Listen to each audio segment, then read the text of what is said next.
It's time for Twig This Week at Google. Kevin Marks and Gina Trapani came all the way up from Google I.O. to give the latest Google goodness. A look at Google I.O. Day 1 coming up next on Twig. Netcasts you love. From people you trust. This is TWiT. Bandwidth for This Week in Google is provided by Cachefly. Cachefly.com.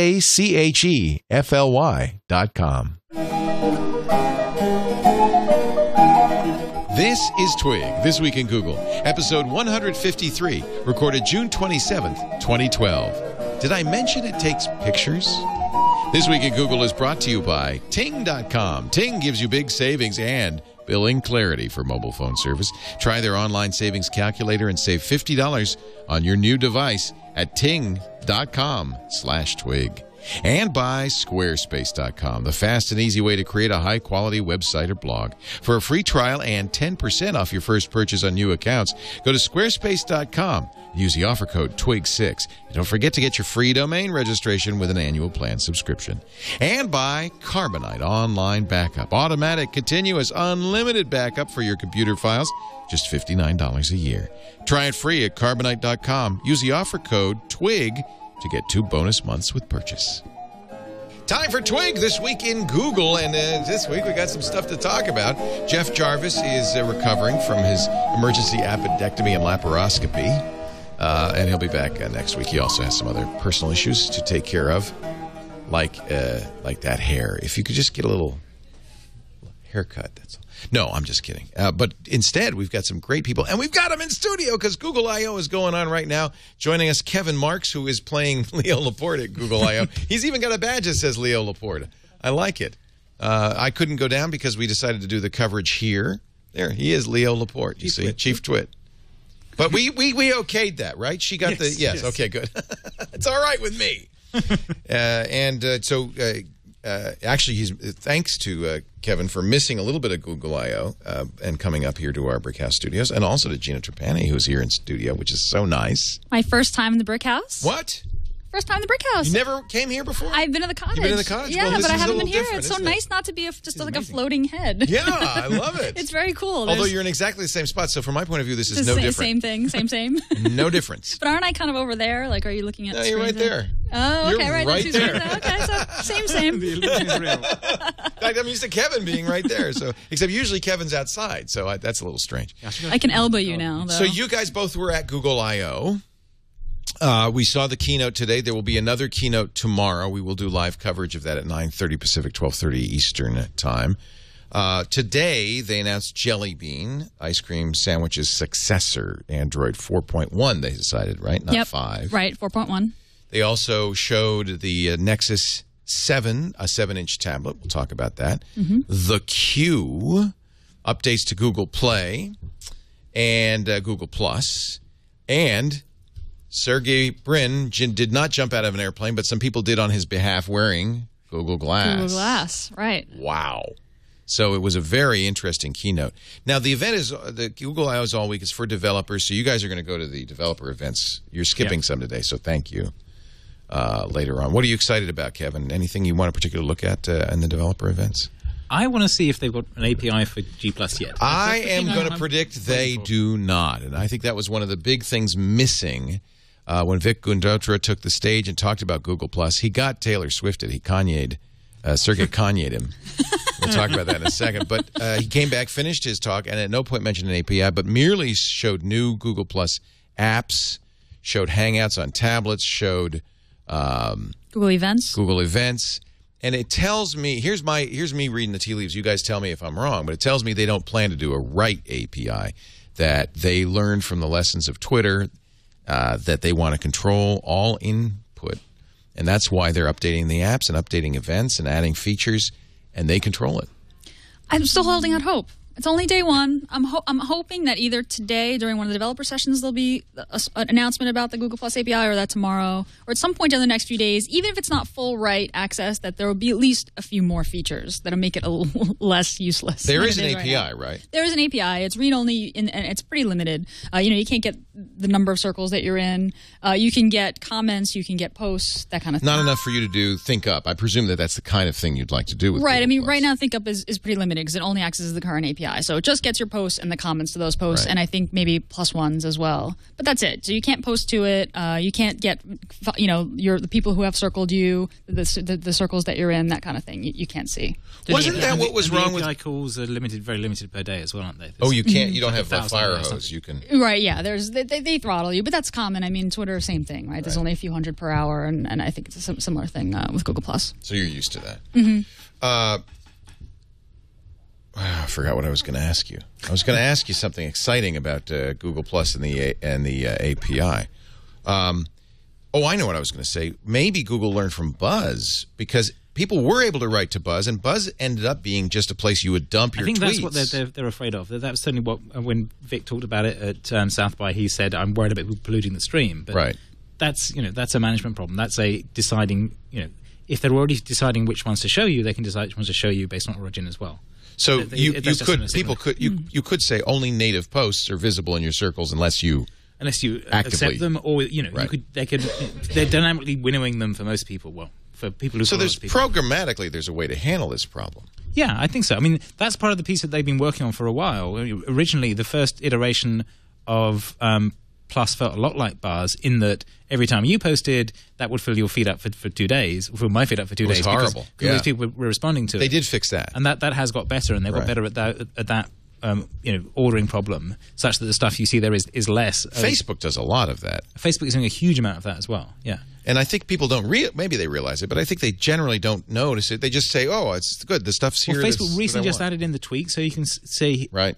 It says, who are your real friends, who do you want to see more from? Right. And then you check them, and then they appear. Right. So you control it now a little bit. So there's a bit more control of that in Facebook. Unless, Twitter doesn't really have that sense. Twitter is, no, everyone you follow you will see. So do you agree with Gina there'll be a right API?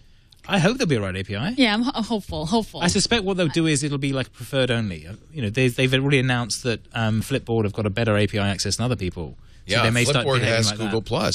It's actually a little weird because when you're using Flipboard, normally you have sharing capabilities to Twitter and other things. As soon as you get in the Google+ stream on Flipboard, you can only +1 it and reshare it to Google+. Oh, really? So what they've done is they've said to Flipboard, well, you can include us, but we're not going to let you kind of manipulate how the people interact with this. Right. Yeah, and it's actually is bizarre because it changes the user experience depending on what you're reading. That's not typically good user interface. But it's one of the things that Android gets right. Android gives you the share thing, and anyone I love that could hook into it. You don't have to hard code everything. Unfortunately, you get a mile-long share menu, but yeah, I do like that. You could share to anything. Right. I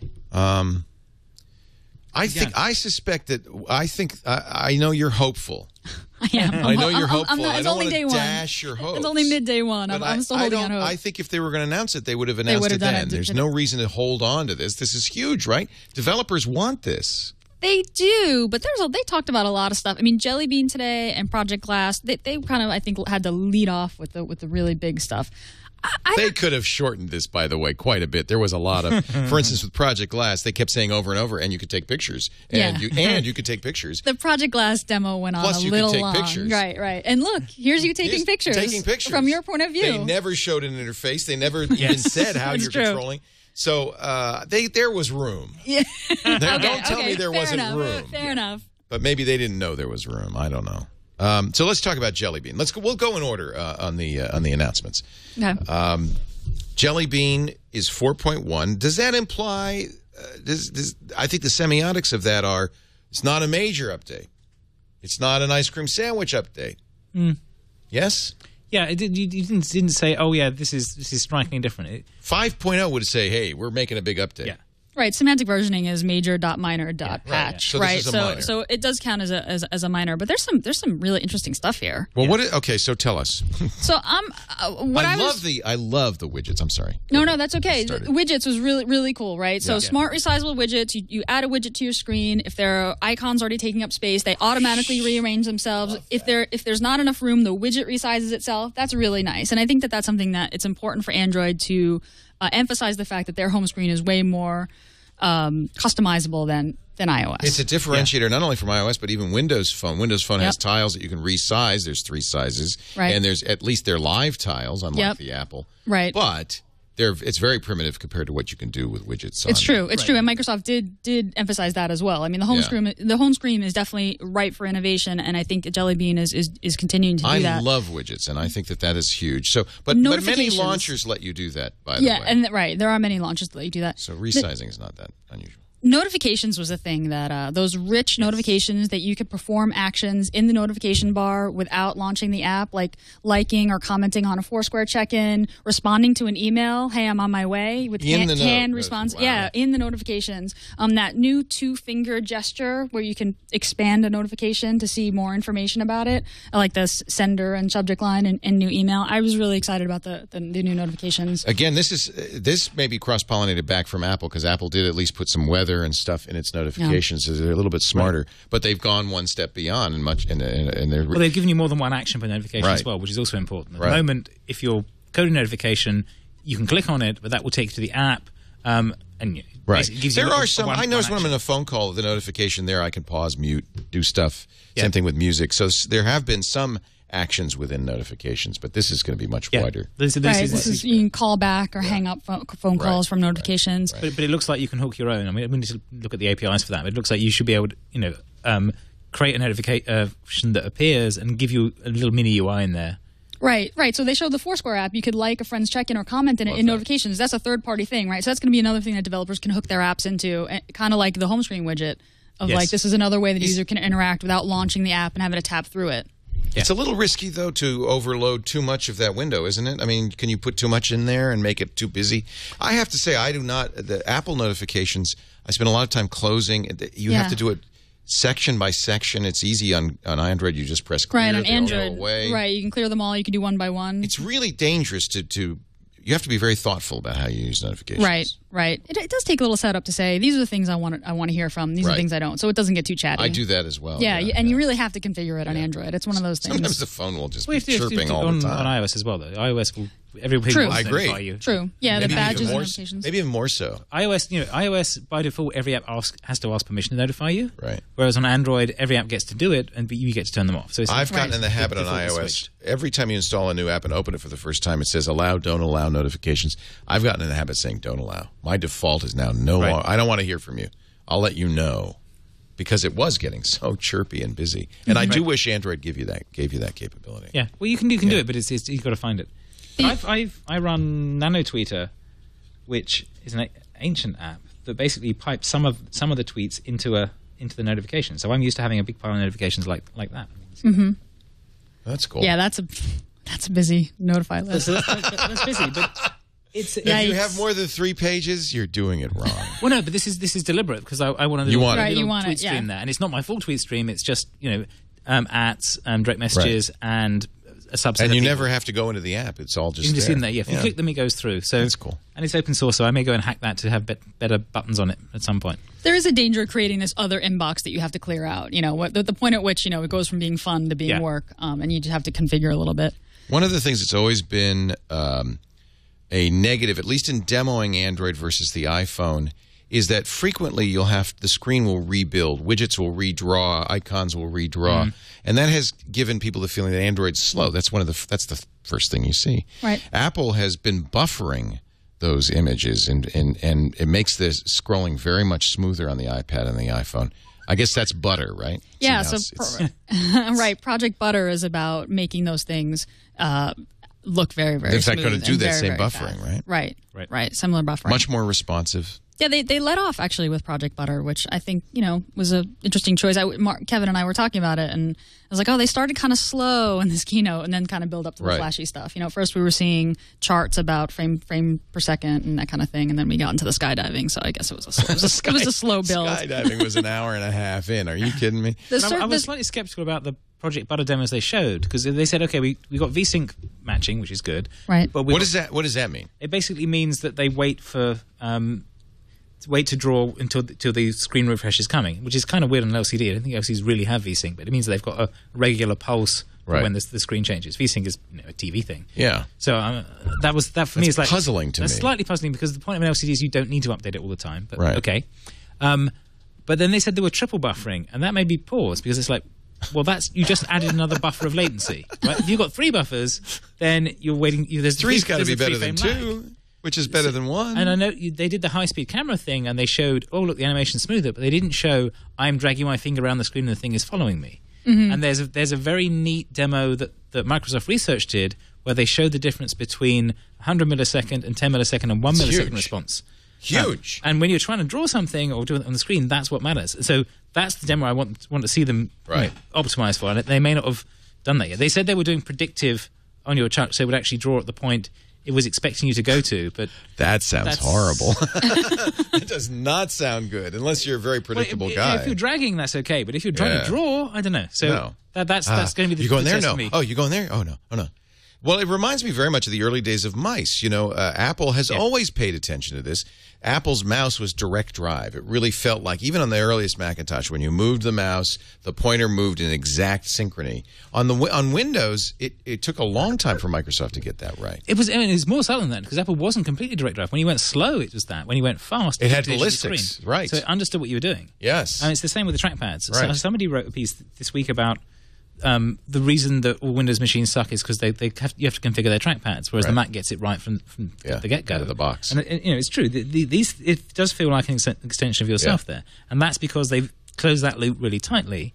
And I'm hoping that they've done some of that on this, but we have to try it and see. Is this one of the issues with Android is there is that extra little bit of lag. Yeah. And Apple will throw away the display in order to make the tracking work. When you start scrolling on the Mac, they will make the thing track you even if they can't draw everything yet. Then when you let go, it fills in. Whereas Android does the opposite. It's you're like, okay, I'm going to fire the refresh loop and load everything from the web to draw that. And you first get this slight resistance. And it's not a frame rate thing necessarily. It's are you responding to my finger thing? It's the most critical part of any touchscreen experience. As soon as I feel like I've touched the screen and it hasn't registered, you come out of it. You're like, Android, and this was the Project Butter effort sounds great, but I'm not concerned about how quickly or smoothly my applications menu expands. I'm concerned that when I tap a button, that's going to respond. I don't want to look at spinners. I don't want to wait. I don't want to have to tap twice. I want it to, I want it to respond everywhere in third-party apps, everywhere throughout Android. I never want to be taken out of the experience and think I'm having trouble with my phone and I can't get done what I want to get done. There is a lot of that in Android. In fact, the Kindle Fire, which is Android, even though Amazon never admits it, has a particularly bad problem with that. Not merely screen lag, but unresponsive taps. Oh, it's the worst. It kills you. Yeah, it's the worst. It makes you feel like this piece of crap. Why did I buy this for? Yeah. Yeah. And ironically, it may be a fast machine. It may do everything well. It may have a beautiful screen. But it's that responsiveness. It makes you feel like this is a good experience. Mm-hmm. So good. So Butter is about that. Butter is about that, and I hope that it improves it, throughout the application experience, not just rendering the applications menu. They mentioned predictive keyboard, which I think I would guess many Android users do not use Google's stock keyboard. They're using a third party like Swipe that's provided by the handset manufacturer, or they've already downloaded, Swift Key or Slide It, or the power users. You told us about Swipe. Yeah. I mean, I think the Android user base is kind of split into like the superpower users who feel strongly about open source, and then the kind of the regular folks. And the regular folks are probably using the stock keyboard. I have to say that demo of the stock keyboard, he typed something like I'm able to, or no, actually this was the voice. This was the voice demo. He said, here I'm giving you voice dictation even though I don't have a connection. And Android typed even no, KNO, and then it changed it to even though in the context of the sentence. Did you catch this during the demo? Yeah. That's neat. And it was like, it knew that it was even though and not even no. It misheard. It looked at the context and said, well, I must have misheard. And it happened really fast. But the voice stuff has been doing that before. I mean, there's also a bit of lag. I did notice there was a bit of delay after he spoke because it was trying to gather more than one word before it would respond. Right, before it would type. Right, and that happens all offline. That started an ice cream sandwich where you could kind of continuously dictate, and it would think about what you were saying and would even amend it as you spoke, which was always quite amazing. But they said they've pulled it down to the device, so you're not going through to the... It's no longer online. And that makes sense. These devices, I mean, they're a quad-core processor, you got to do something with all that besides have presumably they're still doing the statistical stuff that will improve the whole thing. Right. Because part of the value... Download the data later, maybe. Well, because part of the value of what they were doing was feeding that loop with everyone's voice and improving it from that. Right. And that's how they were able to get such good quality for their dictation and for their voice stuff. It is why they turned off Google 411, wasn't it? That they had collected enough data. I think, at that point they said, they were getting through the phones. Yeah, There's never enough data. no, you always want more data. Thank you. You always want more We're data. done. Maybe that was too expensive for them. Predictive keyboard, offline voice typing, better accessibility. All of these are things that you would expect, improvements as operating systems are updated. What happened with the camera? What's new in the camera? I see your note, Chad, but I didn't see that.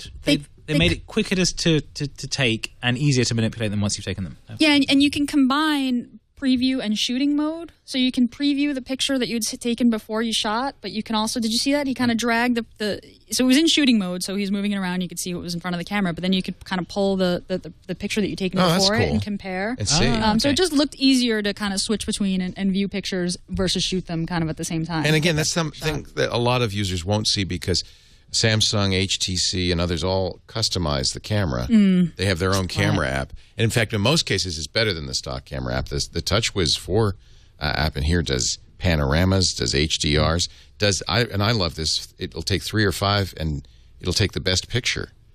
It'll algorithmically determine the best picture? I don't know. I've never used it because it seems kind of odd, but yes. I think that's in here. Maybe I'm fantasizing. I know. I mean, ICS does. It will also wait for a smile shot. So let's try it. Let me just see. So don't smile. Frown at me. All right, now smile. It did! It did, yes. Holy cow! It actually worked. That was cool. You vouched for it, right? It put a green box on your face, and it waited. When I smiled, that's funny. And it waited, and then it took a picture. Do that again. Let me just see. Okay, it's got your face. Okay, that's good. So it's things like that. That's a Samsung feature, not. Right. But and so I think, in some ways, I guess Google has to pay attention to its stock apps. Right. But often the handset manufacturers are modifying that stuff. And there are third-party cameras as well. Yeah. Notifications we mentioned, quick responses. There's search. This is important for Google. What's new in search? There are 3 new things. There was a new UI, there's voice search, and then there's this thing called Google Now, which I thought was really interesting. One of the most interesting things we heard And about. as I watched it, I thought it was maybe a little creepy. Yeah. Because they're saying based on your previous searches, right? We think we know what you want. You want to go to this sports team based on where you are and where you're going. Right, we're going to make predictions about. Now, to me, Google Now just screamed Project Glass to me. I was like, this is clearly what's going to run on those glasses. Yeah, right. This constant. Right. Sort we know of where you are. contextual. We know what you're looking at. Babe, best bet you want this. Those fake movies kind of implied that. Right. The voice search, you can ask a question. I think in the demo was like, who's the prime minister of Japan? And the voice responds. And the voice is a little bit, it's a female voice, a little bit higher, a little bit less robotic than Siri. But still the same voice. Still similar, very similar voice. Yeah. And this new UI comes up with, I think they're calling them smart cards. It's kind of a white card with with the Roboto. I think it was still the Roboto typeface, and the kind of snippet from Wikipedia, or from Google Maps, or from whatever you. They're basically the one boxes, but rendered. But rendered for mobile. You get bits of that already on the search. If you just do a straight web search on Google, if you search for weather, it'll give you a embedded thing in the browser on the mobile that works. So they're just taking that and pulling it up more, but they're giving you a button to go there if they get it wrong. Right. Yeah, and it's been really nicely done. Like, I think they said, what movies has Angelina Jolie been in, and they kind of came up with this, nice kind of. It must have been IMDb or just one of the one box kind of with a picture. It's also the sidebar search stuff they've been doing, which is the I can't remember what they called it. Oh right, yeah, the sidebar, the knowledge graph, right? Yeah, so I suspect it's drawing on that stuff as well. You can see all these things kind of converging. Well, that's what Now really showed me was they are going to take advantage of everything and kind of start to integrate it all together. That's what events kind of the invitations in Google Plus. They really are starting to take advantage of everything they know. Yep. We'll tying it all together. Q as well. One more thing on Jelly Bean, it comes with Chrome. Yes. First device to ship with Chrome as a default browser. Yay. Now, the challenge they really need to do is to backport Chrome to all the other Androids, because the problem with they are offering it now for download. It's in Play Store, so yes, it's but no it only longer runs in on beta. Pardon me? It only runs on 4. Oh, it doesn't run on the So old the problem you've got as a web developer on Android, you've got a bunch of these old Android browsers that are missing features. So if you're trying to do HTML5 stuff, you'll find that one of them won't play audio properly, or it says it will play audio, won't actually have any codecs, or there's pieces missing like that. And because the update cycle for the browsers is tied to the OS cycle on Android, it means that they don't get patched over time. So you're stuck with an IE6 type situation on Android, where suddenly your crappiest HTML5 browser is the one on most people's phones. So this is something at the Fluent Developer Conference recently, was the JavaScript conference that O'Reilly run. This was a big bone of contention among people, because they're like, great, we can move to all this, but we're leaving people behind. But this thing is they're stuck in the past and bits aren't working well. Right. So hopefully, if they can get this right, then they go, okay, now we'll make sure that Chrome for Android runs on all the old Androids too, and gets on the update cycle train, so that they get all the features. Then they'll be doing the web a big favor. They did. I did get the sense from some of the conversations we were watching on the keynote that they are aware of this fragmentation issue, that they really do want people to move to the newer versions. They understand it's a problem. But they did that last year, too. Yeah, I mean, last year they said 18-month upgrades. Yeah, right. But what they said this year was that they have got a developer SDK for future releases that will be released so that you can port your hardware to map with it 3 months before the official release of the thing, with the assumption that means the developers are able to do that. And the question is that going to come with Jelly Bean? They're going to show, Jelly Bean will start running on, my 2-year-old phone or whatever. No. Right, they're calling it the PDK, the Platform Development Kit, to port your... So Jelly Bean is over-the-air update comes out for the Zoom, the Nexus S. What other devices? Mid-July. Yeah. Right, so next month. And open source mid-July And open source mid-July, which is great. Very important. Yeah, what was it? There was one of the other ones. There was one other device, and I don't remember now. Galaxy Nexus. Oh, so the Galaxy Nexus, the Nexus S, and I thought they said the Zoom. Is that who? How many? Show of hands. How many people have a Zoom? Nobody. Zoom? No. Okay. A Zoom? Not the Zoom. Not the Zoom. The Exoom. The Exoom. The Exoom. Still? No, nobody. Wait a minute. There's somebody. There's 3 people. Max has one. Max Rebo. Joseph. Okay, so there are a few people here. 2. A few, 2. That's it. They keep raising their hands. It's the same 2 people. Wait a minute. Linux Doc 66 has a Zoom. I gave the one that I got in Google I/O a couple of years ago to a friend, and he was kind of like, thanks. This doesn't do so well in Gazelle. Even Gazelle doesn't take them. We're going to take a break and come back with more Gina Trapani in studio. Love that from smarterware.org and thinkupapp.com, and Kevin Marks from tunnelvision.tv and salesforce.com. Great to have you both here. We're at the keynote. We're talking Twig. We're talking Google. There's lots more to talk about in just a bit. But first, let's talk Ting. Hover has been a sponsor for a long time. They're run by a company called Two Cows. I'm sure a lot of you remember Two Cows. Used to stand for the ultimate collection of Windows software. It was a great shareware site for Windows. It's so much more. And Elliot Noss, who runs Two Cows, came down in, I think, last fall and said, we're going to do the same thing we've done with domain name registration with Hover. We're going to do it with, get ready for this, the cell phone industry. And he showed us Ting, and I was blown away. This is an industry that's ripe, believe me, for reinvention. Ting is going to change everything. They're going to give you control of your cell phone bill. They're going to give you great support. They're going to give you transparency. They call it billing clarity. So you save money, and you understand what you're paying for. And let me just go to ting.com, actually ting.com/twig, and you can find out, for instance, how much you would save. They have a great savings calculator. Go with your current cell phone bill. But this is what I love about Ting. By the way, Android phones, of course. You choose the plan. First, you choose how many phones you're going to have. So it's great for a business or family. Let's say, $6 a phone per month, period. That's it, flat fee. Let's say 4 phones is a whole family, $24. And then I choose how many minutes those 4 phones will have from 0 to 3,000. Don't freak out about this. You don't have to worry about it. I'll explain why in a second. How many text messages? 0 to 6,000. How many megabytes of data? 0 to 3 gigs. But it's almost like this is what I think I'm going to use, because here's the deal. You can max all this stuff out, but here's the deal. You only pay for what you actually use, so they'll refund the difference if you pay more than you need. And you could always pick 0 across the board, and then you'll just bill you for what you used that month without a penalty. Without a penalty. Credit or charge the difference from this price structure. Also, voicemail, picture and video messaging, 3-way calling, caller ID, tethering, hotspotting, all included at no extra charge. So this is really fantastic. So $24, I'm going to get, let's get 1,000 minutes. That's enough for the family of 4. 1,000 messages, that's got to do fine. And I'll get 2 gigabytes of data because we like to use, maybe let's go all the way. 4 phones, $107 a month for 4 phones. And if I don't use it all, I get a refund.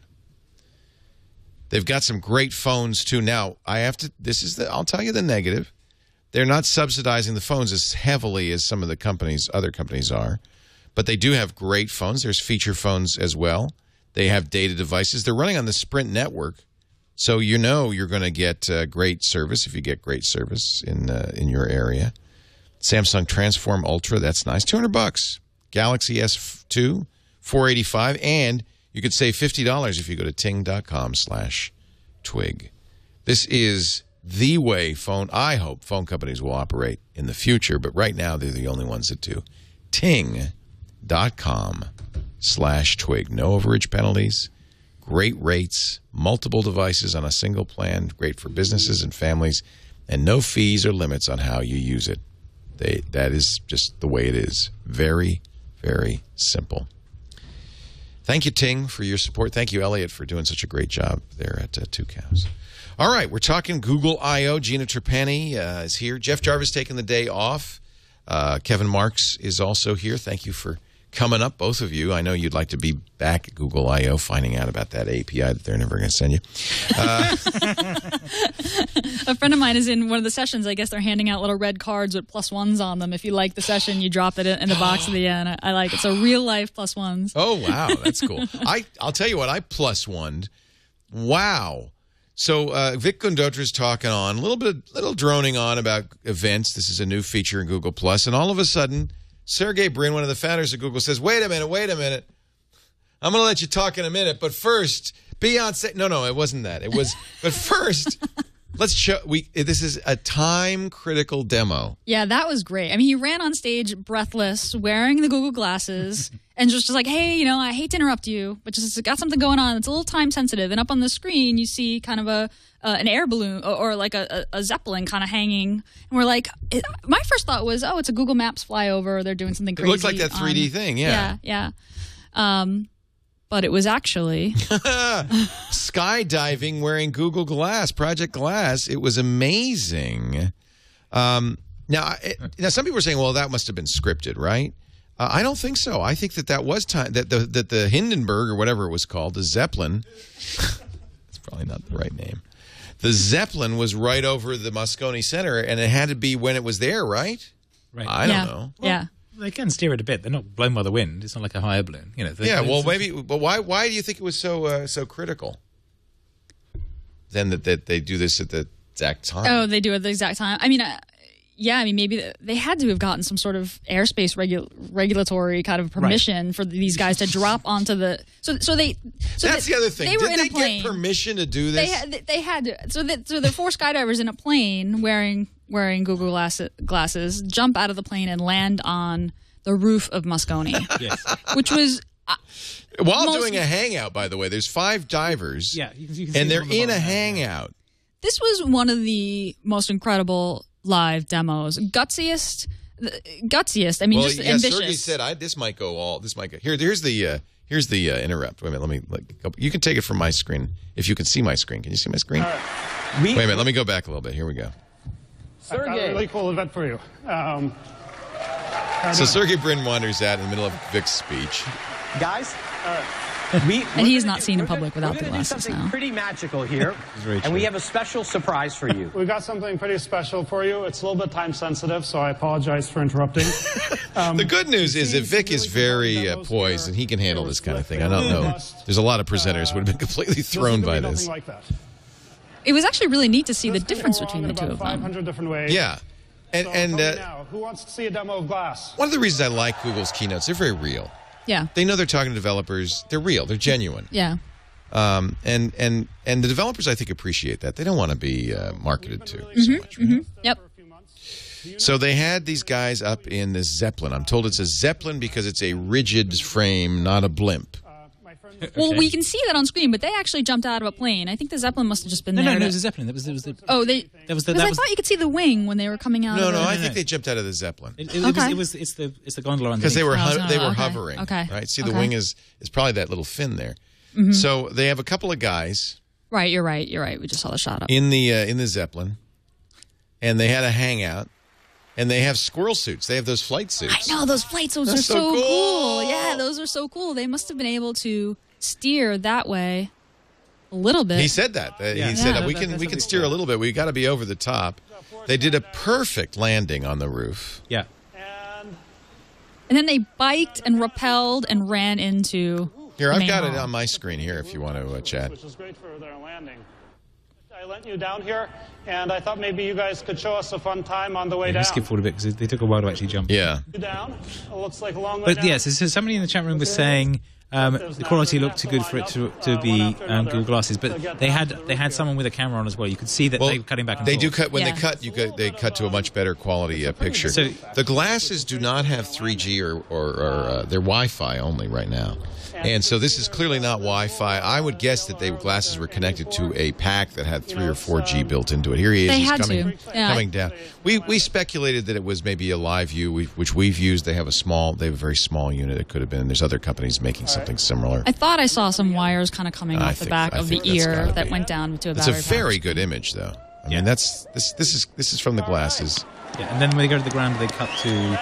Then they have, you can see that's a camera guy. Yeah. And you can actually see the camera operators running around a little bit. Yeah. Here are the people landing. At this point at Moscone, the whole hall was just like everyone was losing it. But it was this like tense silence. I mean, the energy was just ranked up. Yeah, they didn't. Well, it was clear. Sergey, it was clear that he was not sure that this was going to work, and he was amped and kind of breathless and excited. Which is why you should do stuff like this. Take some chances. Absolutely. Then they hand off the glasses to some acrobatic bicyclists on the roof who actually took my breath away because they ride to the edge of the roof to a ramp. This was crazy too. Onto the next building. And they jumped to the next building. Wait a minute. No.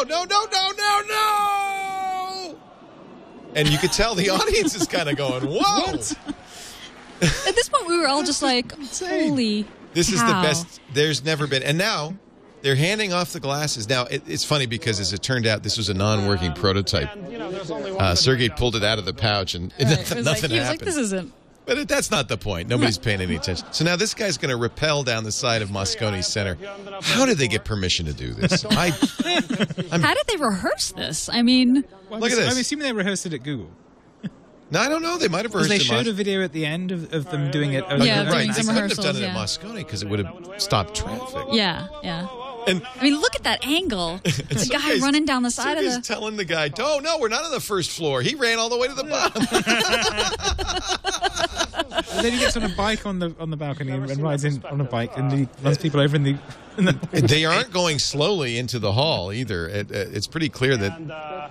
So this is not the glasses. That's the glasses. This is another stunt bike rider. Yeah. He now goes through... A lot of hands. This is akin to the Olympic torch being handed off. I know. Yeah. And they're riding through right outside. I'm amazed nobody got clipped, to be honest. Actually, this was kind of like me running up 4th Street on the way to the thing. So. And into the hall where you guys are. That must have been very exciting. It was exciting. Ridiculously silly. That's showmanship. I have a press pass. I'm sitting in the press section. I'm trying to kind of keep my applause. I'm trying to be cool, right? It was difficult, though, not to applaud for these people. Pro tip. Or if not the corporate tactics and the human effort. It's okay to applaud this. You got to applaud these people. This is not a product. I mean, they just, These are amazing. It was an athletic feat. Yeah. And then this, crowd of glass-wearing athletes kind of, strutted in all badass, and everyone's taking pictures, and there were lights. It was crazy. How it was long awesome. before they do the slow-motion walk video of this? Because watch, as they come in the hall, they look very studly. They do, they do all look very studly, wearing the glasses. It's very right stuff.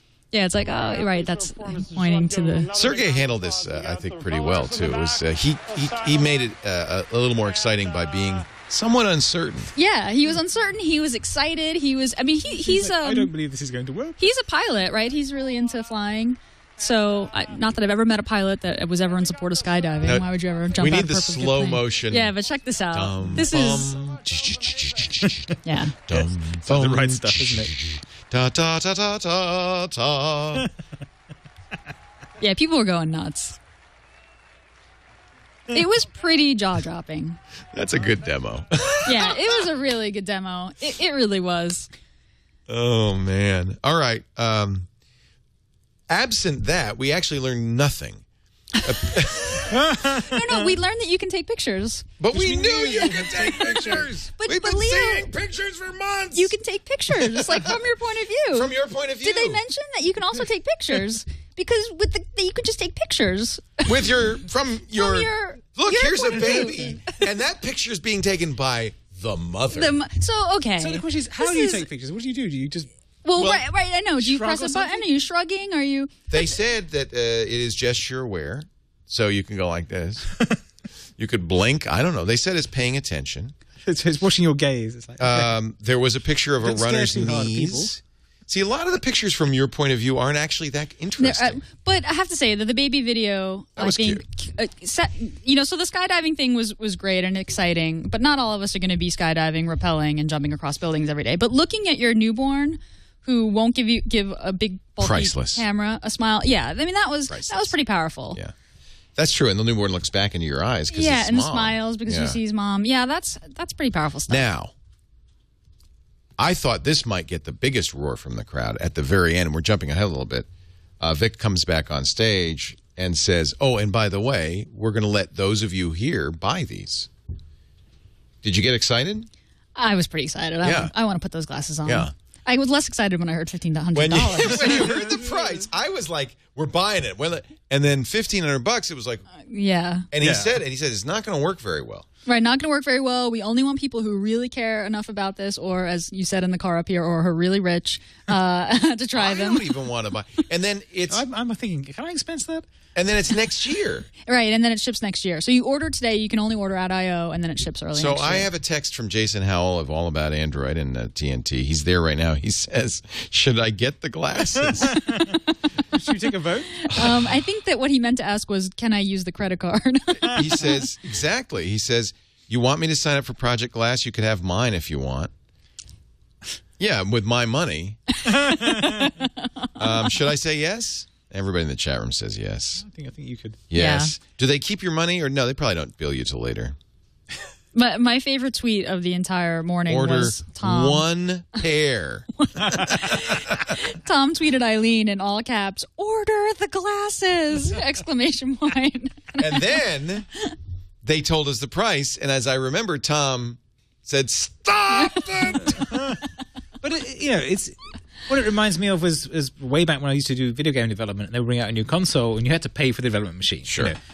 Prototypes are expensive and one-off things. Sure. This is not an early manufacturing run. This is like, we got a bunch of these that the ones they're wearing, they probably were handmade. Right. This batch will be an early manufacturing run, and it'll be flaky, and they want to make sure that, I think it's deliberately to deter. They've probably set that price deliberately to deter people from going, "Oh yeah, sure." And it's like, "Oh, well, that's like a whole new laptop." Delta 9 is pointing out that I could probably sell it for $3,000. Yeah, I mean that was right. I could make a little money on the side there. I'm going to try to use that argument with my wife. When we're done, we'll sell it on eBay. Yeah, we'll make a profit, honey. Really, it's cool. You probably will. Actually. I look like a complete dork, but it really, we'll make some money from it. I know She's they're not gonna attractive say, at all. But okay, but you cannot wear these outside. Right, you the can't wear house. these with anywhere where we're supposed to look nice. Yeah. You're not right. We're Not missing outside the the press house. conference. People trying on Sergey's glasses. So this is the only thing. I mean, we still don't know even, is it Android? Does it tie to a phone? Does it, how do you control it? We don't know anything about it.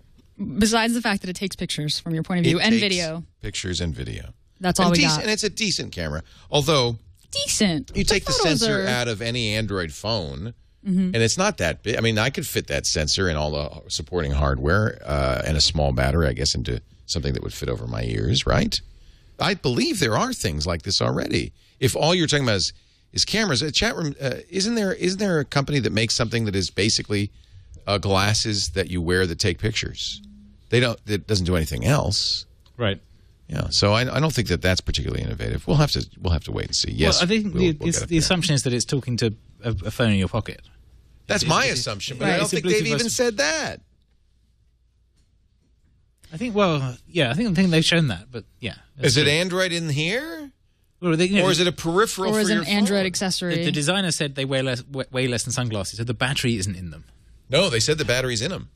Huh. They said it. I think I remember reading that the battery is in them. It's very confusing. Yeah, if the battery's not in it, then you're having a wire leading from your glasses to your pocket? Tell me that ain't so. They had wires on... Look. Okay. Hang on, I don't know. I hope not. This is Sergey with a thing plugged into a wire going to the glasses, and Liz Gans is wearing that's the pickup so that you could see the output. You know what? Let's call Liz. Liz, what's going on with that? All right, there's more to talk about. There's lots more to talk about. This was a long keynote.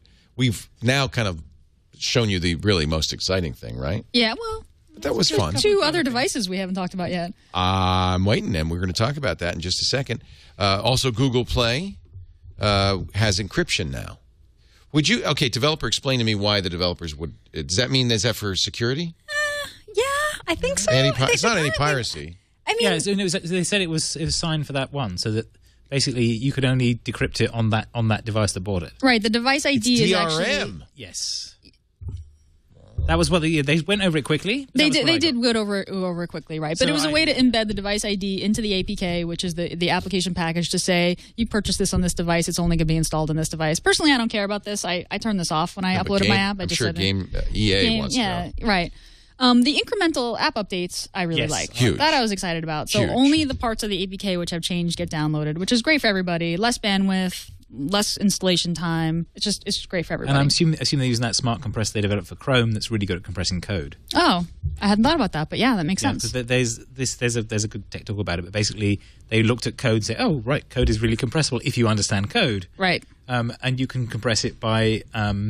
if you understand what the address offsets are on all the pieces where the jumps are, you can actually compress it really easily because then you can move it about. If you don't understand that, all the address offsets don't work very well, so you have to turn the absolute jumps to relative jumps, stuff like that. So there's a bunch of clever stuff that they built for that, which is deployed in the Chrome update cycle, which is how they can do those updates so quickly. So I think they've moved that brains into this as well, which would be really good. Yeah, it's really nice to see these things converge and to see different technologies kind of benefit one another. So Darren Murph, writing for Engadget, says, here's what we know about Google Glass. They were able to talk to people at Google I/O. Engineers are experimenting with connectivity options. Existing prototypes, including those worn in the skydiving stunt, do not have 3G or 4G connectivity. Although it is possible such a module could end up in production devices. The general idea is latching onto nearby Wi-Fi hotspots or relying on a wireless tether with your smartphone. So there you go with a smartphone. That was the picture we saw. Controlling Glass will rely on a mixture of inputs. It'll recognize voice commands while also taking cues from the right sidebar. We've seen Sergey do that to swipe his temple to do things. The touch-sensitive pad on there, they'll understand gestures. It's also probable Glass will be able to be controlled via one's smartphone, but physical inputs would be the preferred ones. There's an accelerometer and a gyroscope, so you could nod or shake your head. The internal battery sits just behind the ear on the right side. There's the battery. Nice. Good looking. Yep. Capacity and longevity not confirmed. Glass will be able to record locally, but the idea is to have most everything streamed live to the web. Great. Of course, yes. Take them off before you go to the bathroom. In an area where wireless data is not available, storing video locally will be possible for uploading later. So that's kind of inside stuff that they confirm. Now, they mentioned when they were talking about Play cloud messaging. Now, I was really interested in that. Is that sending intents through the cloud? Would that mean that I could control an app?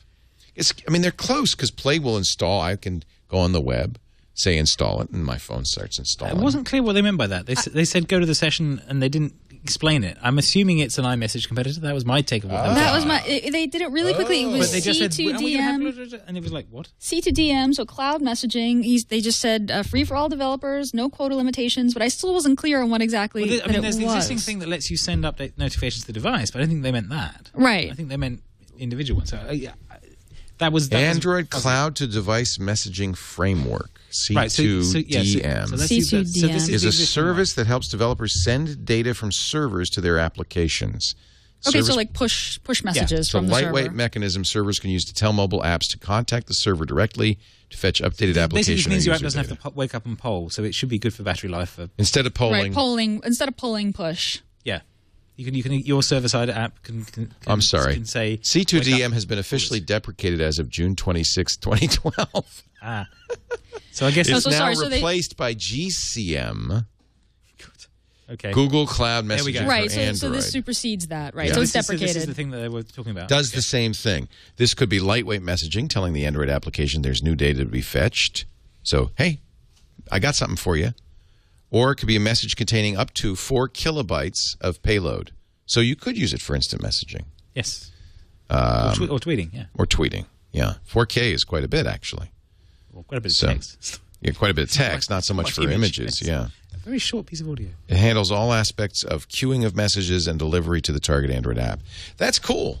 I don't know if there's an analog in the Apple world, but I think there is. I think when they introduce notifications, they introduce some lightweight. Way to push, yeah. Push, yeah. I mean, any app, right, that was going to update with new content that could benefit from that. And then magazines. That was the deadest audience response in the whole thing. And we've got magazines. And he paused. And everyone was like, okay. Magazines. Magazines. I vaguely remember those. Yeah, they're Magazines. What are those? the again? dentist when I You go there, print, right. there's something, yes. Magazines. Movies for sale. Movies for right? sale. Not just rental. TV as well on the Play Store. This was all sort of build up to The Nexus 7. the Nexus 7. So you're both going to get one later today. I was hoping that you would push forward in the line and you would say, I want one. I'm going up to the brick house. I need to bring it for the... But you didn't. It is a sea of It's too crowded. very elbowy, Impossible. Yes. backpack-laden nerds down there. And they said they were going to start at 4 p.m. Yeah. So that line at 4... In fact, I'm probably going to wait till tomorrow. Right. Well, I don't know if I'll be able to wait till tomorrow. So but I'm going to wait. Tegra 3, it's the first Tegra 3 device. That is a very, very fast system on a chip. They mentioned quad-core CPU. And what did they say, 16 GPU threads or something? Some huge... The spec sounded very nice. And when they demoed it, it looked The video fantastic. games looked really good. Really amazing. Real-time 3D stuff. 12-core GPU, gyroscope, accelerometer, 9 hours... Amended, by the way, later to 8 hours of video playback. Was it amended? Yeah. And if you go to play.google.com right now, it's on the front page. I ordered It's for one. sale right now, I ordered $199. one. I know Oh, you did? guys- You well, pre-ordered. I think you keep yours. You keep mine. That's yours. Yes.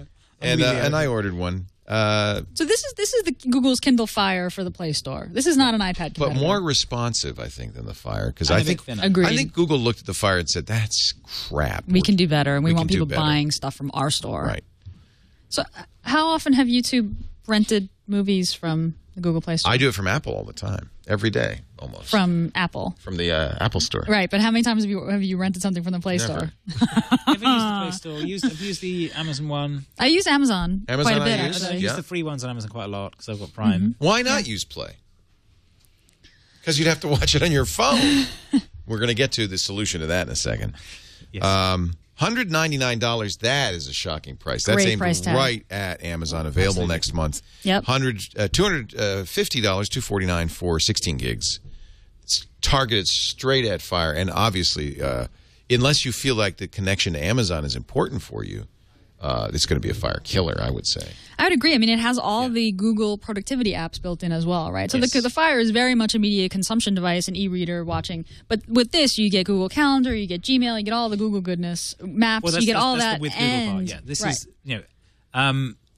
the Kindle Fire is not a with Google Android. It's an open source Android, Right. Which means that they don't get all those pieces that you get by signing a deal with Google. Right. And so they were making a thing about that. You get the full set. You which get is the good. full set. Yep.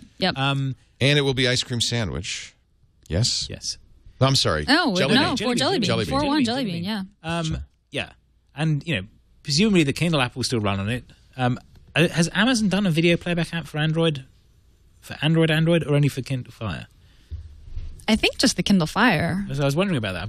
No, that's a very good point. I cannot watch store. Amazon movies Can I watch on Amazon here. movies on this? I don't think you can. I haven't That's actually a tried. very good point. Anybody in the chat room, can you watch Amazon movies on your Android phone? I don't think so. Or on your iOS device either, no. Right. No. Right. The only reason why I use Amazon is I can download Well, to I my suppose you TiVo. can, but you got to do it through the web and with Flash. Right, you can do certainly you can do it on the web. You know, and Flash. you can do it on Google TV, and it's Flash, and it crashes a lot. And you get the AweSnap. Yeah, a lot of AweSnaps. Yeah, a lot of AweSnaps on that. I always download Amazon stuff to my TiVo. Yeah, you know, which is a pain because you have to say send to TiVo, and then you have to wait for it to download. So I'm willing to switch to the Google Play Store if I can get it on my TV. And well, get ready because for a mere $300. I don't know why $199 seems like such a good deal for the Nexus 7 and $299 seems such a bad deal for this Cube, but it does. They're the Q, I should say. Q. It's anything but a Cube. Well, it seems like a bad deal because that's 3 Apple TVs, and the other thing that's 2/3 the price has a screen. Yeah. So it's like, what did you put in there? And apparently, the people saying the cost is they put a really good audio amplifier in there. It's like, and now that's an interesting point. So but there's a 25 watt one. Right. Even Sonos, which is probably the most direct competitor for this, sells a Connect. It's $350. It's a little more expensive. That lets you connect to the internet. Sonos uses a proprietary network, not your Wi-Fi. It uses a mesh network, and it doesn't have an amplifier in the Sonos Connect. But you know, Apple. And I have one of those, and I like it because I'm into the Sonos ecosystem. But Apple sells 2 things here. Apple sells the Apple TV, which is $99. Does the TV. You can, and you can't hook it up to your own speakers. You can be HDMI. You have to use an HDMI cable and go into your TV and your TV speakers, which is all they said this did. Which is how I do it.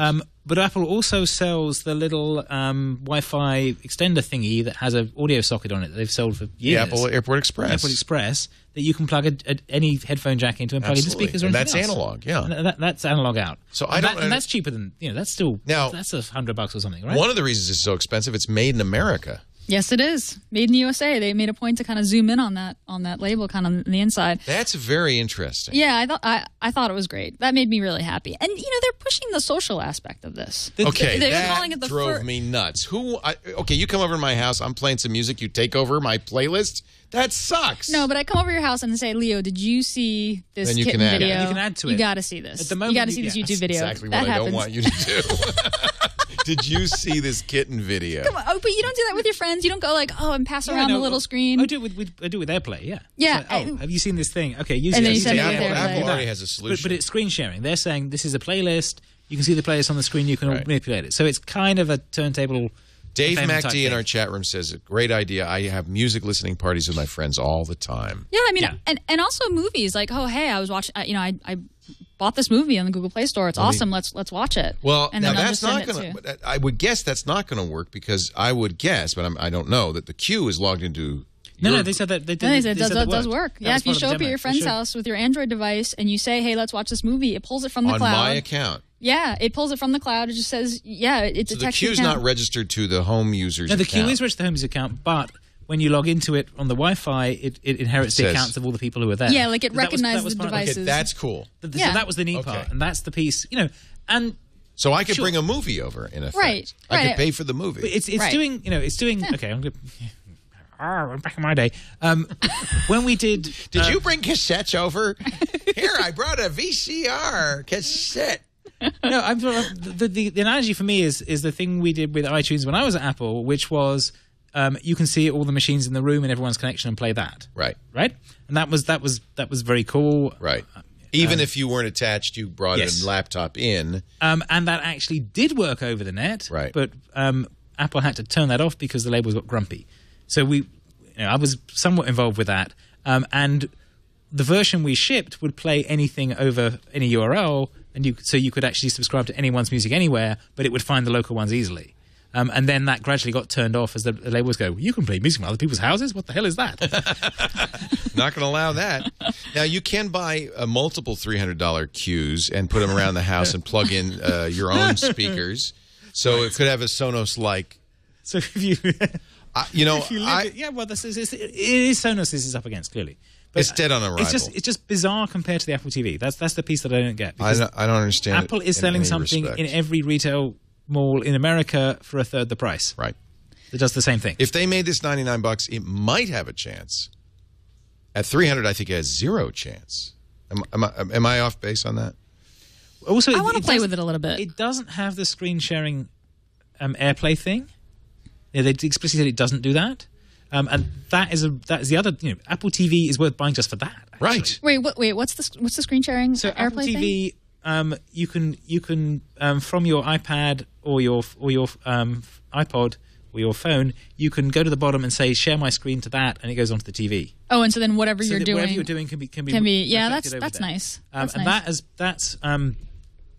That's become the way we do presentations at work. So everyone has an iPad, and we just have one of those, and you just push into that, and stuff gets shared around like that. Right. And they just announced at the Apple thing last week or the week before that the next version of macOS will be able to send to that as well. Yeah, that's nice. So it doesn't do the sharing. It doesn't do the screen sharing. It does. The nice thing it does is you're not having to push. The problem with the Apple AirPod Express one is that you have to have your Mac open and iTunes running to send sound to it. Whereas this one is just queue them up and it'll pull them and play them. So that is actually a better decision, and that I can see that making more sense. But wait, for $400 you could buy a pair of bookshelf speakers on the Google Play Store that will then turn your Google Q into a stereo. Right. That's, to me, the differentiator is the amp, right? That's it. But amps are not massive magical They're things. not expensive And if I am the kind of person who cares about amps, I've already got a separate preamp and a separate power system and a whole bunch of, expensive hi-fi kit from the expensive hi-fi kit store. I think Logitech is just saying, thank God we didn't license this. That's all I'm thinking when I see it. Well, I'm assuming that at some point they'll go, okay, we'll license this, and you'll get third-party ones that don't have an amp in them. They just have an HDMI cable. Well, is there technology in here that you could like? I mean, what is it's Android. They said it was Android. It's a little Android device. They said it's running the same chip as the tablet. Yeah. Yeah. Also, it's micro HDMI. What kind of It's not a standard. In fact, the connectors in general are a little odd. You have to have banana plugs for your speaker wire. They're banana plugs. They're not. They're banana not jacks. Cable clamps. No.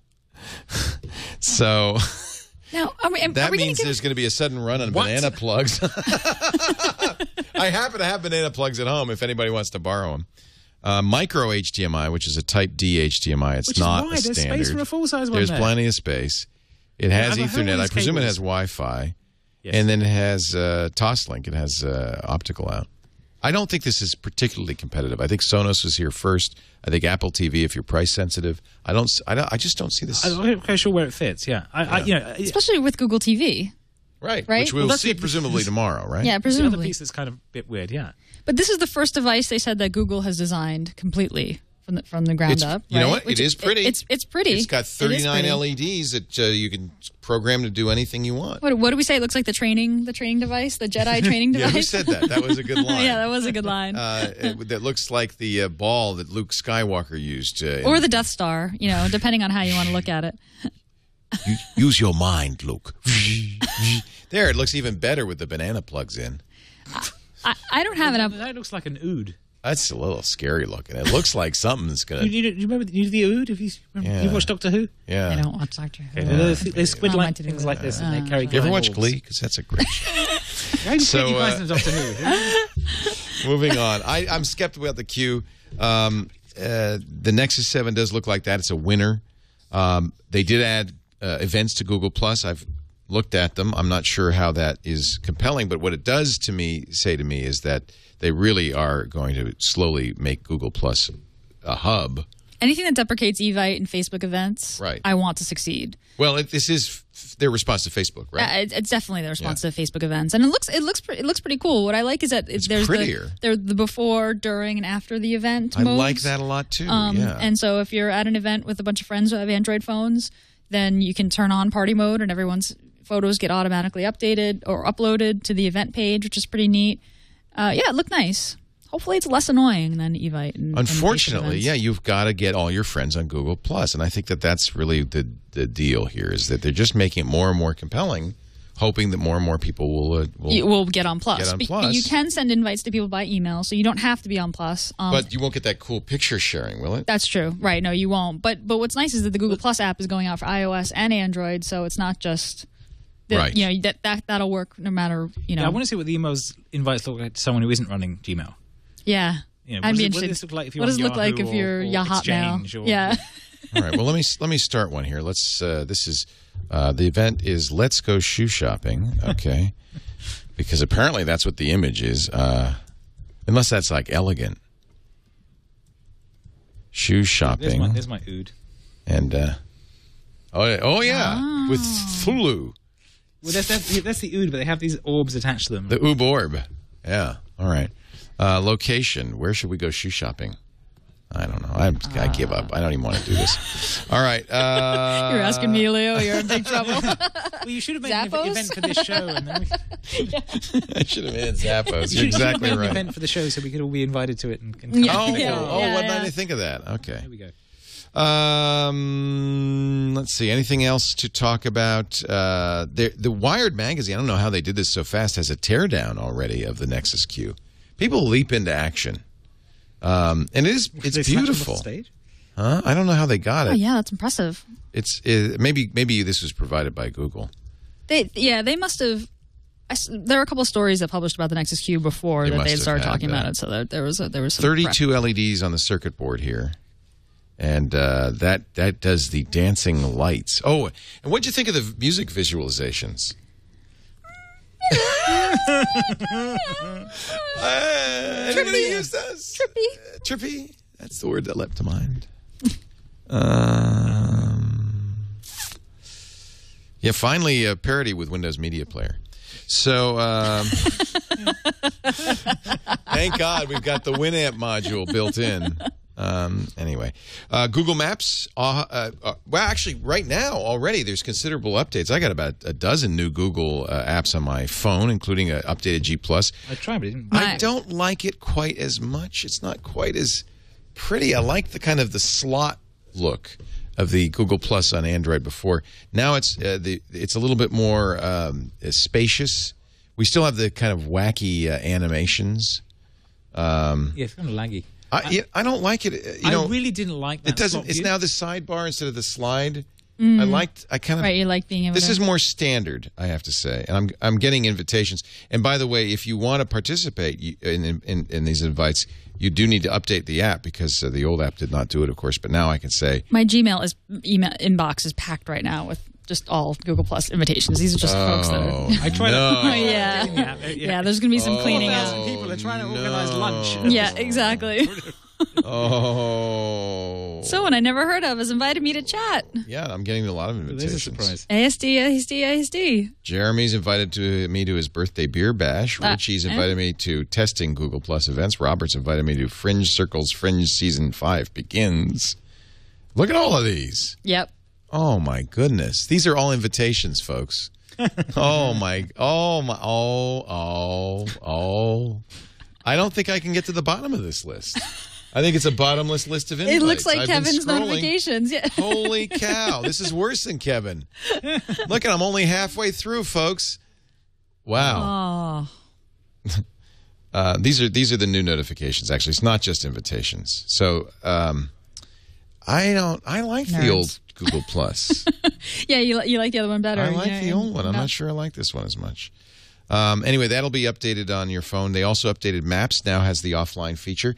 And Google Earth now has the 3D feature that they talked about just a couple of weeks ago. That's already built into Google Earth. It's trying to update, but it just managed to not update G+, lose it. So. I just had a ton of... it's been a little weird updating for Google Plus. But I just had a ton of updates. YouTube got updated. All sorts of stuff they didn't even mention got updated on Android. New York Times brings its content to Flipboard. I mentioned that because Android now has Flipboard. In fact, all Androids have Flipboard, right? Right. Which that's to me what you're competing against when you're doing magazines on Play. Well, that thing looked very Flipboardy. It is a little Flipboardy, yeah. Except it scrolls rather than flipping, but right. I like Flipboard. I'm a big fan of Flipboard. I really didn't like that last iteration of G+, when they went to everything being like the little CinemaScope. Yes. It was like you were looking through a little slot at everything. Yeah, it's like So they apparently you're not alone because that's now gone. But also, I don't like the way that text is like third-class citizen on there, and you can't read anything anymore. Right. Feels like a photo sharing app. Notifications I've got popping up with tweets in, I find really useful. The G+ app used to have the text bits being in text, and you could actually scroll through it and then pop them. Now it is. And now they're like, they haven't fixed that. It's still just put some crappy right. text it's very image centric. Truncate it. See these nice green tiles? I do feel a lot of pressure when posting to G+ to have this like very rich media post. Yeah. I guess these are pictures that haven't loaded. I don't know what they are. Well, I read a huge rant about this in December, I think, where I was saying because of G+, because of Facebook favoring images, and because of Twitter now favoring images, we have these plague of infographics that are like giant bitmaps. Right. Anyone who wants to write an article has to put a photograph in it, and you end up with this, we're throwing huge amounts of bits across the wire to say less. Half the images you see in Facebook worth now. 1,000 words, though, McKevin. It's worth 1,000 words. And you know what, Trey? But they're like 15 words badly rendered in a stupid font. Right. You're just an old fart. In fact, Trey Ratcliffe said something very interesting. The photographer, and who has taken great advantage of Google+, he thinks that, in fact, we are moving into a post-verbal world. You're going to hate this, Kevin. But that, in fact, images, which for, hereditarily were always very visual, important to us in a pre-literate society, it's coming back. That I don't know if we're post-literate, but that we're going to start using images to express ourselves more. Well, yeah, people already are. That's true. People. We're much more visual than we used to be. People, where it's easy to do, you can just pull a face at things. You can do back, or you can use my face when, or wage faces, or things like that to send instead of little emoticons. But to the point where all the text that's being written is being rendered as images. That's the point where we've gone too far. I see what you're saying. Instead of posting text, you post a picture of text. Yes. Oh, I hate that. Yeah, or you instead of writing an essay, you create an infographic, which is the essay with some really bad pie charts in it. Right. And I see what you're saying. I agree with you on that. It's not readable. It's not it's not searchable. Well, it's not accessible. Yeah. It's making the web worse. And this feedback loop has been encouraged because all these sites haven't done the effort to make good previews of web pages. Right. They've just if you post a web page, they give you like half the first sentence and a link. But if you post an image, they go, "Oh, I'll take the whole image." Yeah. Right. So the feedback loop is fed the wrong way. The Google Plus app on Android is exactly that. Yeah, and there is a role for that. Pinterest does that really well. It says we will express the web in a visual form, and it makes sense in that realm. But to inject it into these other things that are more texty seems like you're missing something there. Right. And I'm a texty person, sure. But I mean, Twitter's still my social media network of choice, and that's text. I mean, they if you expand an image, they might show an image in line, but that's just text. Apple wins a bid to block the Samsung Galaxy Tab. That happened Tuesday. California judge issued an injunction banning sales of the Galaxy Tab in the U.S. This is at the request of Apple Incorporated. Judge Lucy Koh wrote that Apple had made a strong case that Samsung had violated its design patent, which describes the front, back, and sides of a device that looks like the iPad. It's the first injunction Apple has been granted against Samsung in the U.S. Trial is coming July 30th. This is the older product. The court said Samsung has been banned from importing the device or any other product that is no more than colorably different and embodies any design that infringes Apple patent. This is depressing because this is really depressing. Had like thrown a spike in this last week. I thought so too. But Posner is, I think, maybe swimming upstream. He's a different. Well, and he wasn't even working as a circuit court judge. I think he was slumming. So Apple has rights to the rectangle. Apparently, Apple owns the 4.3 rectangle. The ban will go into effect after Apple delivers a $2.6 million bond to cover damages Samsung would suffer if the court later finds the injunction was issued incorrectly. That tells you how many pads they plan to sell. If it's only $2.6 million. I think it's a little disappointing. And once again, the IP and patent wars go on. We're going to take a break, come back with our picks of the week. Gina Trapani is here. Thank you for coming up. Really awesome am being grateful. Here. It's so cool to be sitting next to you. Yeah, first time in the coming Brick in House. from Skype in San Diego. Hey, also here, Kevin Marks, who, is this your first time here too? No. Yes, yeah, I've been to the cottage before. I haven't been here, yeah. Wow. Well, we'll just have to have a party. It's an upgrade. Let me send you an invite. Meanwhile, I invite you to try squarespace.com, everything you need to create an amazing website. And what I love about Squarespace is they make it really easy to try it out. Let me explain, though. I think it's really important to understand what Squarespace is. It's hosting and a content management system tightly integrated. So a Squarespace site is always updated, it's always secure, it's always on. You cannot bring a Squarespace site down because they're using some very sophisticated Java-based virtual server technology that means they can turn on bandwidth as needed. So it is the best hosting out there. I could say that unequivocally. And the software is so cool. You get templates, 85 plus professionally designed style variants from big name designers. And the nice thing is that you can point and click your way to a unique looking website. You don't have to be a CSS wizard to do this. However, if you do know CSS, it's even better because they have a built-in CSS editor with code coloring. It pops right out. I mean, you could do anything on here. I love it. They have the Google Web Fonts, 300 plus Google Web Fonts integrated in. So it's funny what a small difference of a unique font can do to kind of make you stand out. Most people use just generic 4 fonts that your browser's guaranteed to have. These give you 300 plus new fonts. They've got a great iOS and Android app that allows you to post, moderate, update, even get stats about your site, all from your iOS or Android device. It's a really, really nice device. Really nice program, by the way, with full site previews, the works. You can really do it all. So here's the deal. Go to squarespace.com. I don't even need to give you an offer code, just that green button, and you don't need to give them a credit card, just your name, an email address, a name for your site, and a password. And you're ready to try Squarespace free for 2 weeks. You have virtual run of the entire Squarespace feature set.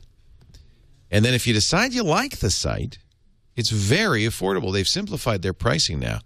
There's standard and unlimited. That's it. Now, standard is as little as $8 a month when you buy a year package. But my recommendation is take a look at the unlimited. For $16 a month, it's hosting. You get unlimited pages, unlimited bandwidth, and unlimited storage. Plus, they'll do the domain name for you and hook it up so that it automatically goes to your site. All of that. And if you use our offer code, TWIG6, you'll get 10% off that first purchase. So buy the annual plan and save more. TWIG6 for the month of June. That's the offer code. Squarespace.com, the secret behind some really gorgeous websites, including our own Inside TWiT blog, which we really have just loved using. Gina Trapani, do you have a tip this week? Well, the tip... Use eVites. Yeah. No, I'm sorry. Use right. No. We already kind of covered this, but if you haven't checked it out already, like I said, anything that deprecates eVite and Facebook events, I'm for. Why do you hate those? I hate eVite because they at one point at least they spammed. Like I used a special kind of eVite only address and then was receiving spam. No, that's not good. Facebook events just bugs me because I just feel like it feels spammy. It just feels like I get a lot of notifications of things that don't really matter to me, and they're also just not integrated into my regular kind of scheduling apps, right? So that's this is nice because it works with Calendar. Well, right, it's integrated into Calendar, which we hadn't covered earlier. So if you go to plus.google.com/events, you can create an event. You can check to see if the people who you want to go to the event are also free using Google Calendar. It all integrates in your Google Calendar. So once you've created the event, you can view the event on your calendar. You see, the avatars or your friends who you've invited right there, built into Calendar. And like we said, you can invite people who aren't necessarily on Google+. I've been invited to Wichita, Kansas for the Spider-Man premiere. Of course, you can also spam your friends with lots of invites. I've received quite a few invites. Yeah. So maybe not today, but don't send me an invite, please. Google I/O After Hours with Train and Paul Oakenfield. Now that's the one they talked about. That's pretty cool. Yeah. I didn't get an invitation to that. Right, that's going to be the first I did. live. You did. Yeah, you did. Yeah. Oh, good. That's going to be the first live Google By the way, event. 916 people are going so far. Well, there you go. Out of 3,000? I'm sure there'll be plenty of... Can I forward this to you, Kevin? Can you forward? And this is nice because you can check availability. You can actually load your calendar. This is only going to conflict with the virtual coffee party that somebody's throwing in Wichita, Kansas. So I think I'm okay. I think you're all set. I think I'm ready to go for a night of interactive simulations, hands-on experiences. This is nice. I love the themes. Look, it even moves because that's the what do they call it? Cinemographico. Yes. Cinemagraphs, yeah. That's just ridiculous. Let's not make up a new word for everything, shall we? It's a cinematograph. That means there's a moving part of the picture. Yeah. Yes. Yeah. I could stare at that for hours, but we're getting hypnotized. It's a record. I'm hypnotized. It's nice. It has. I like this. Look at that. Ooh, it's like a real paper invitation. It's got a fold out when you click It's got a little piece of string you pull. It's got a little piece. It's very skeuomorphic. Does it have some wax on it? Yeah, no kidding. I want to seal. It's got a map, and I can get directions. This to me, in a lot of ways, shows you how Google really does intend to leverage all of its assets. This is actually a really useful idea. This is the problem of like moving stuff between email and calendar and all the other bits and pieces. Right, drives me this mad solves half it. the time. Yeah. And Microsoft has a solution from like 15 years ago with Exchange calendar integration that kind of sort of works, doesn't quite, and drives you mad when you try and use it on other devices. So that's why I was saying I want to know what this looks like on Yahoo Mail. I want to know what this looks like on an Exchange server. So if I send these to people who aren't using Gmail, it'll still work. That's the actual challenge. I would guess this is HTML5 and probably is very similar, right? But the question is, what is the experience like? Does it force you to sign up for G Plus to say yes to it? That would the be thing bad. that always bugged me about Evite is Evite was like, someone invite you to something. I'm not going to tell you where or when until you click on this website. Yeah. Right. And I was like, well, screw you. I'm not going to go then. Right. Whereas, the Facebook ones work because they're integrated in the flow there, so you can invite people there. It always has a sense of who's there. You can see the updates. The model works for Facebook Invite. So I found myself using those to invite people to things because they work. If I want to do something like this, I'd use Eventbrite and say, okay, I can invite a bunch of you here and you can say yes or no. But it always feels more like I'm inviting you to something you're supposed to pay for because that's their default model. So I think there is space to do this right, and what I saw looked good. And I'm waiting to play with it a bit and see whether it behaves well. And there's a little bit of doodle.com in there too, so you can see like show me the times when my friends are available. Like it'll check other people's calendars. Free busy. Oh, nice. Yeah, free busy, which is that's the also piece useful. you get from the Exchange thing. Some people did say that. Well, I can see, for instance, that when I look at who's not going to this party, that one person not using Google Plus is not going to the party. So I don't think you have to join Google Plus. Now they don't have a picture. They don't have any information. Just a sad blue outline. But at least they were able to respond presumably without joining Google Plus. So that's a good sign. Some people said that this kind of replaces Schemer. Do you think that that's the case?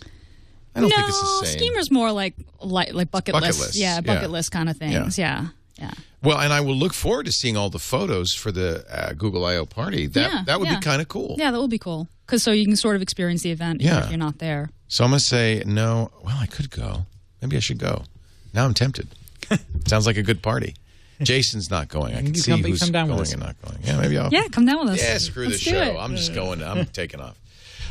You have a number in place of Mr. J. I wanted to throw something else in too, which was the face recognition in the cats. Did you see this story this week? Cat face recognition. So what is the world coming to? Put the link in the notes so I can click on it. Sounds right up my alley. I could click on it, but I will click on it. In the chat. So this is a paper that Google released this week where they're trying to do some fairly low-level brain modeling research.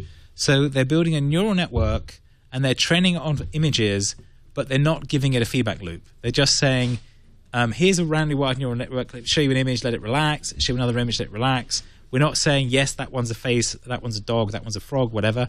They're just... So it doesn't learn at all? So it learns, but it's not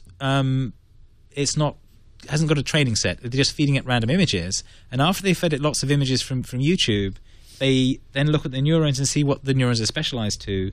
And they found a neuron that, if you can see the picture there, that looks for faces. Basically, that's what it responds to. So they actually created a neuron. So they looked at all the neurons, and then they fed it things like, what is this one responding to? Oh, that one's found faces. And they did a map of what its response wiring looked like, and it found. Now that. This is a machine, right? This is not a human or a cat. And then there's a second one that the pictures in this paper aren't as good. There's a better picture of this on the Google blog yesterday. This is the cat face neuron. The cat face neuron. And the human body neuron. So the cat face doesn't really look like a cat. It does in the Google blog. It's just not a very good image on the PDF. And the body, you can see, it has a very genericized human body. Right. So what have we learned here? So, it's not so much what we've learned, is that they've got close to modeling how the brain works in a useful way. That's the piece that's kind of interesting because there's the better cat face. Oh, it does look like a cat. Yeah. Oh, where is that? That's on the Google blog. Wow. Chat as well. So basically, it looks like a tabby cat, doesn't it? So what there was a long-held theory of brain research that you have specialized neurons that will fire when certain things happen, and you'll have one for faces and one for your mother and stuff like that. Right. And they found one for human faces, they found one for cat faces, and by throwing them random frames from YouTube. So what you're saying is that this was a clean slate. Yes. This thing had nothing. Yes. There was no pattern. It wasn't like the thing in your phone that says, I'm looking for a face. A face has two circles and a line. Right. And then when the thing underneath is curvy, that means it's smiling. It wasn't a thing like that where they had a template. A template. They just showed it lots of random frame grabs from YouTube. And one of the things they found was a one that was looking for faces. Another one they found was firing when they found cats. And they were, they wouldn't fire every time, but they were fairly good at detecting them, even if you were rotated a bit or doing something like that. So it turned out 70% improvement in accuracy over the previous attempts to do this kind of thing. Wow. Yeah. So that's interesting. And the other thing that set off in my head is, right, and then when you're carrying a camera around on your head that's looking at everything all the time, it's doing a lot. There's a big data set, isn't it? That's, you can join a few dots up there and go, oh, right, Google's going to work out what everyone's looking at all the time and decide which ones are cats and which ones are faces. That's why I think Google has to get a little more sensitive to the creepy factor. You know what I'm saying? Yeah. No, they need to understand what real people might think about that. The glasses demo was very good at suppressing the creepy factor. Right. The shots they carefully chose. Babies. It was nice babies. It was babies and pelicans flying past and people skydiving out of Zeppelins. But if Google knows you're shopping for pants because it can recognize pants, it may only because you were wearing those glasses all the time. Right. And if you suddenly, it will have a high creepy factor if you don't understand how Google knew I was shopping for pants. That's what makes it creepy, right? Right. Well, that's that was the thing they said about the Google Now thing, was that it would... based on your searches. You don't have to tell it what your favorite sports teams are because it knows what you've been searching for. It's and they have tone deaf to how creepy that sounds to real people. But if they show you in the interface, this is how we know. Like you're based on your last search. Like I feel better when I know. Why am I seeing this ad? Right. Why are you suggesting this to me? How did you know that? Yeah. This is how I knew. That is better than Yeah. I'm not saying it's bad. I'm just saying that normal people might get about a little what freaked what their AI will think about stuff. Yeah. So they were saying things. Oh, we worked out what your commute to work is, and there's a roadblock this week, so you should go this other way. They're starting to give you stuff like that. But there's a creepy factor to autonomous vehicles too. I think somewhat Larry and Sergey go, yeah, we understand it because this is new and it's creepy because it's new and ill understood, and you're perhaps anthropomorphizing it into being a human being that's actually looking at you, and you'll get used to it. You'll get used to a car driving itself, right. And in the long run, it will be better, safer. Well, one of the things they cited in this paper was trying to tell the difference between a motorbike and a car. So this is something they're thinking about. That's probably part of that as well. Yeah. So you said a number of the weeks. So the number I've got, which was a BBC News story, was that patent trolls cost U.S. companies $29 billion in direct measurable costs last year. There you go. There you go. That they looked at all the lawsuits from the non-practicing entities, the patent trolls, appalling. Worked out how much that cost, and that was the. If it's $1 billion, it's too much. That's a lot of $29 billion potential startups. Exactly. There's a lot of potential startups. Think about how much innovation can happen with that money. That's a lot of innovation. Not to mention the chilling effect that we can't measure. Right. This is just the ones that they can measure. This is actual and they say that you can multiply that up. So that was my. You need to do something about these patent stuff. Jeff tries to give us positive numbers. Yeah, that was a downer, Kevin. I'm just kidding. Kind of an up number. I don't know where to start. There are so many new tools and new exciting things. I don't know where to start. I would say immediately, if you're using Android, go out and update your Play Store, because there's a lot of new updates on the apps. All the Google apps have been updated. And I'm hoping that we will have a 7, because I have a feeling that may end up being a really cool device. There's a note in the dock for you. There's a note in the dock for me? Yeah. Shh. Sorry. Don't tell anybody. What does it say? It's in the chat. What does it say? It's in the chat. Here. Shh. Quiet. Let me see. What? Oh. I have to do an ad. I thought you were going to say something about how. Sorry, how you thought it was a lot cool- juicier than how that, wasn't cool it? It was that there was a Nexus 7 sitting at the door for me, or something like that. No, I do want to mention backing your data up with Carbonite.com. I don't know how I forgot about that. This is the ideal way to back up because it's automatic, it's continuous, and it's online. Plus, it's cloud storage for less than $5 a month for everything on your internal hard drive. $59 a year. That's how much it costs for an individual computer. They have plans for external drives, multiple computers, small businesses. Here's what I would suggest. Go to Carbonite.com. You don't need a credit card, just the offer code TWIG. You can try it for 2 weeks. Mac or PC, see how you like it. If it's doing what you want, if you feel good about that, then when you sign up with the offer code TWIG, you'll get 14 months for the price of 12, like $59 a year. Awesome. Carbonite.com, the offer code TWIG. If you're not backing up, just, do yourself a favor. Just go there right now and set the backup up. The peace of mind is fantastic. You will have a crash. And Chad says, thank you, Gina, for not letting Leo forget that. So that's my product of the week. Darn it. Carbonite.com. Hey, thank you guys. We do have Jason and Eileen and Ron from All About Android are at Google I.O. They're going to have a very good All About Android show, and I do think they're going to come back from the event with some stuff, maybe a little ball-shaped force field tester, I don't know, and maybe a little tablet. They gave you a Nexus. What are you going to do with a Nexus phone? I'm going to use it. Are you excited? I'm excited. Are you still using the S? Is that why? Yeah, well, I have the Nexus S, which is also going to get Jelly Bean. So I'm getting Jelly Bean. I'm just excited to try out Jelly Bean, honestly. And I think I'm switching back. Finally, we got her off that iPhone thing. It's about time. I was pretty impressed. I have to say, last night I was looking at Google I/O 2011 and all the things that were announced. I mean, 2011 Google I/O was Music Beta, Android at Home, ICS, the Galaxy Tab, Android 18-month upgrades, Open Accessory API, the Chrome Web Store, Chromebooks, Google TV. Wow. None of those things were like big. I mean, none of those things were like huge kind of hits. Right. So last night I was like, I don't know. I just don't think this is gonna be that good. A lot of hardware. Gotta say, a lot of haven't hardware. heard everything because skydiving, Jelly Bean. I'm excited. We'll I'm be excited back again. tomorrow at 10 a.m. Pacific, 2 p.m. Eastern, or 1 p.m. Eastern time because part 2. Right, this was only day 1 of 2. What are we going to see in part 2? Google TV. There's going to be a new Google so, TV. right? I think we know Chrome that. as well, I think. Sony unit. This today was very Android-y and not Chrome very OS. webby, so we see Chrome OS and Chrome browser and a bunch of the website stuff as well. Right. Yeah, last year, day 1 was Android and day 2 was Chrome. So All right. it sounds like we're going to hear about Chrome We'll be back tomorrow. here at 10 a.m. tomorrow covering Google I/O Day 2. Thank you, Kevin Marks, for coming up. I really appreciate it. Here's my driver's license. Get whatever you can. Thank you, Gina Trapani. Great to see you. Great to be here in studio and Love sit next having to you you. here. great Who's to be on here. the triangulation tonight? Do we know? No, I don't. We do not know? It will be somebody wonderful. But meanwhile, it's time for TNT. Thanks for joining us. We'll see you next time on This Week in Google.